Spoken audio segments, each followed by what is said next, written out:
ഏത് വെള്ളം കുടിക്കണം, എപ്പോൾ കുടിക്കണം എന്നുള്ളത് നമ്മൾ ചർച്ച ചെയ്തു. ദാഹിക്കുമ്പോൾ പച്ചവെള്ളം കുടിക്കുക. ഇനി എങ്ങനെ വെള്ളം കുടിക്കണം എന്ന് നമുക്ക് നോക്കാം.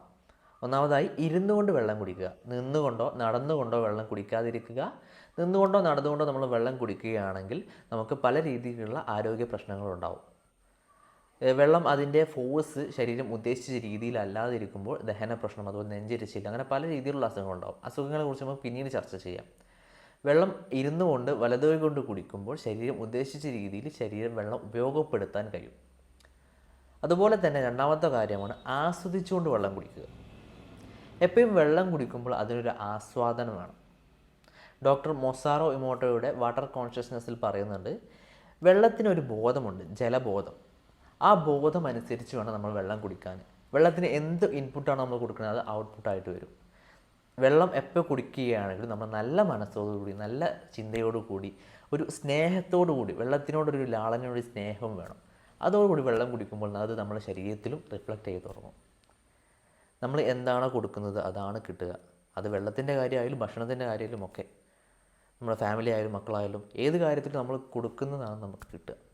അപ്പോൾ ആസ്വാദനത്തോടു കൂടി വെള്ളം കുടിക്കുക. ആസ്വദിച്ച് കുടിക്കുന്നതിനെ സ്വാധീനിക്കുന്ന ഒരു ഘടകമാണ് മൂന്നാമത്തെ കാര്യം, അല്പമായിട്ട് വെള്ളം കുടിക്കുക. അല്പമായിട്ട് വെള്ളം കുടിക്കുമ്പോൾ നമുക്ക് ശരിയായ രീതിയിൽ ആസ്വാദനം ലഭിക്കുകയുള്ളൂ. മാത്രമല്ല ശരിയായ രീതിയിൽ വെള്ളത്തിൽ ഉമിനീര് ലയിപ്പിച്ച് കുടിക്കാൻ കഴിയുന്നത് ഈ അല്പമായിട്ട് കുടിക്കുമ്പോഴാണ്.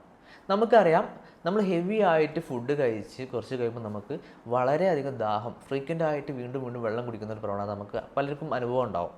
അത് എന്തുകൊണ്ടാണെന്ന് വെച്ചാൽ നമ്മൾ ശരിക്ക് ചവച്ചരച്ച് ഉമിനീര് ലയിപ്പിച്ച് ഭക്ഷണം കഴിക്കായിട്ടാണ്. അത് വീണ്ടും ശരീരം വെള്ളം കൊണ്ട് ഉമിനീര് കൊണ്ട് കവർ ചെയ്യാൻ വേണ്ടിയിട്ടാണ് ശരീരം വീണ്ടും ദാഹം എന്നുള്ള നിലക്ക് അത് ആവശ്യപ്പെടുന്നത്. അപ്പോൾ ഭക്ഷണശേഷം നമുക്ക് ദാഹം അനുഭവപ്പെടുന്നുണ്ടെന്നുണ്ടെങ്കിൽ അവിടെ കൂടുതലും ശരീരത്തിന് ആവശ്യം വെള്ളമല്ല, ഉമിനീരാണ്. അപ്പോൾ ആ ഉമിനീര് വേണ്ടിയിട്ടാണ് ശരീരം ഇങ്ങനെ തേടുന്നത്. അപ്പോൾ ആ സമയത്ത് നമ്മൾ ഒറ്റയടിക്ക് വെള്ളം കുടിച്ചാലോ ശരീരത്തിന് വെള്ളം മാത്രമേ കിട്ടുള്ളൂ, ഉമിനീര് കിട്ടില്ല. അപ്പോൾ ആ സമയത്ത് നമ്മൾ എന്ത് ചെയ്യുക, അല്പം ഒരു 10-15 സെക്കൻഡൊക്കെ വായിൽ വെള്ളം വെച്ച് നന്നായിട്ട് ഉമിനീര് ലയിപ്പിച്ച ശേഷം മാത്രം അത് ഇറക്കി കൊടുക്കുക. അങ്ങനെ ആകുമ്പോൾ ശരീരത്തിൽ ഡൈജസ്റ്റീവ് സിസ്റ്റത്തിലും ദഹനത്തിലും മറ്റുമൊക്കെ കൂടുതൽ കാര്യക്ഷമമായി പ്രവർത്തിക്കാനും ശരീരത്തിൻ്റെ ഹീലിംഗ് മാറ്റങ്ങൾ കൂടുതൽ മെച്ചപ്പെടുത്തിയെടുക്കാനും ശരീരത്തിൽ പെട്ടെന്ന് ശരീരത്തിൽ കൂടുതൽ ഡെവലപ്മെൻറ്റ് ഉണ്ടാകാനും അത് സഹായിക്കും. അപ്പോൾ നമ്മൾ ഇന്ന് പഠിച്ച കാര്യമാണ് എന്ന് ഇരുന്നുകൊണ്ട് വെള്ളം കുടിക്കുക. രണ്ടാമത്തെ കാര്യം ആസ്വദിച്ച് കുടിക്കുക. മൂന്നാമത്തത് അല്പമായിട്ട് കുടിക്കുക. ഈ 3 കാര്യങ്ങൾ ജീവിതത്തിൽ പ്രാവർത്തികമാക്കുക. നമ്മൾ ഏതൊരു അറിവ് കിട്ടിയാലും ആ അറിവ് ജീവിതത്തിൽ പ്രാവർത്തികമാക്കുമ്പോഴേ നമുക്കത് ഉപകാരപ്പെടുന്ന അറിവായി മാറുള്ളൂ. അപ്പോൾ ഈ ഒരു അറിവ് നമ്മൾ എല്ലാവരുടെയും ജീവിതത്തിൽ ഉപകാരപ്പെടുന്ന ഒരു അറിവായിട്ട് മാറട്ടെ.